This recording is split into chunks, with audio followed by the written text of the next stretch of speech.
আসসালামু আলাইকুম। আমার বাড়ি দুমকি থানা পটুয়াখালী জেলা।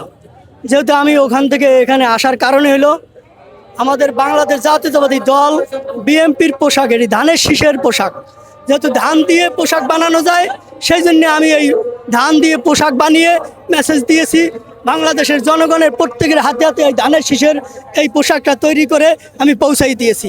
যেহেতু আমাদের নেতা জনাব তারেক রহমান সে এই ধানের শীষ নিয়ে সে এমপি মন্ত্রী হয়েছে, প্রধানমন্ত্রী হয়েছে, এটাই হলে আমাদের প্রত্যাশা। যেহেতু আমরা 17-18 বছর ধরে আন্দোলন সংগ্রাম করেছি শুধু এই ধানের শীষের জন্যে, এই বিএনপির জন্যে, সেই বিএনপির আমাদের এই ধানের শীষ ইনশাআল্লাহ প্রধানমন্ত্রী হয়েছে জনাব তারেক রহমান, এখানে আজকের আসবে আমাদের নেতা জনাব তারেক রহমান, সেই অপেক্ষায় আমরা আছি।